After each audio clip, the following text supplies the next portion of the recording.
Hello നമസ്കാരം. Bigg Boss Malayalam season 7 live update നോക്കാം.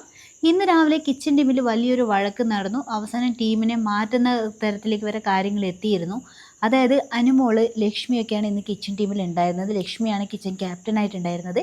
ഇന്ന് എല്ലാവർക്കും 2 ദോശ വീതമാണ് കൊടുത്തത്. താരതമ്യേന ചെറിയ ദോശയായിരുന്നു. സ്വാഭാവികമായിട്ടും നല്ല പൊക്കവും വണ്ണമുള്ള ആൾക്കാരൊക്കെയുള്ള ഈ വീട്ടിൽ 2 ദോശയൊന്നും ചിലപ്പോൾ ആർക്കൊന്നും എവിടെ ഏക്കത്തില്ല.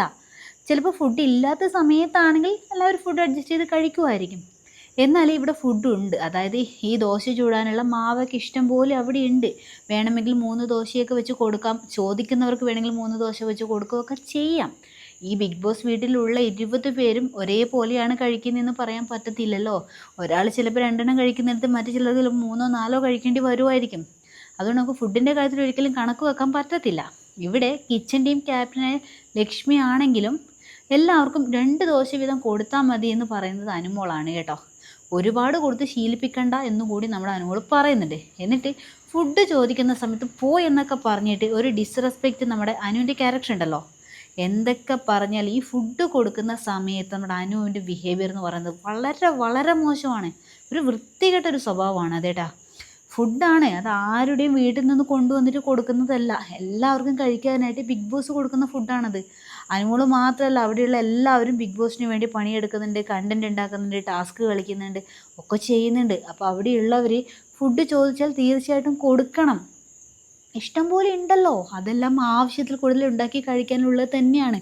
അഥവാലും ഫുഡ് ഐറ്റംസ് കുറവാണെങ്കിൽ അഡ്ജസ്റ്റ് ചെയ്ത് കഴിക്കണം. അത് അങ്ങനെ ഒരു സാഹചര്യത്തിലാണ് അനുമോൾ ഇങ്ങനെ പറയുന്നതെങ്കിൽ ഓക്കെ.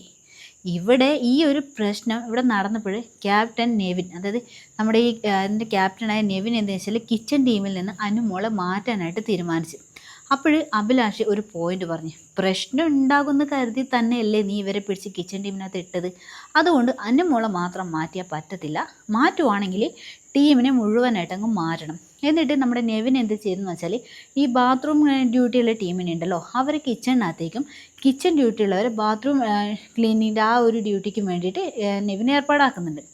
ഇവിടെ ഇങ്ങനെ ഒരു പ്രശ്നത്തിൻ്റെ മുഴുവൻ കാരണം അനുമോള് തന്നെയാണ്. എന്നിട്ടും ഒന്നും അറിയാത്ത പോലെ മാറിയിരുന്ന് അങ്ങ് കരഞ്ഞു കഴിഞ്ഞാൽ എവിടെ ശരിയാകും. ഒരുമാതിരി അത് കമ്പപ്പുരയ്ക്ക് തീയിട്ടിട്ട് മാറിയിരുന്ന് കരയുന്ന അവസ്ഥയായി പോയത്. തെറ്റ് ചെയ്തിട്ട് കരഞ്ഞിട്ടോ പറഞ്ഞിട്ടോ ഒന്നും കാര്യമില്ല. ന്യായം ആരുടെ ഭാഗത്താണോ അവരുടെ പക്ഷം നമ്മൾ സംസാരിക്കണം. ഇവിടെ ശരിക്കും അനുമോളുടെ ഭാഗത്താണ് മുഴുവൻ തെറ്റ് വന്നിട്ടുള്ളത്. ഈ അനുമോൾ എപ്പോഴൊക്കെ കിച്ചൺ ടീമിലുണ്ടോ അന്നൊക്കെ എച്ചിക്കണക്ക് പറഞ്ഞിട്ട് മറ്റുള്ളവരായിട്ട് വഴക്കിടലാണ് സ്ഥിരം പണി കേട്ടോ.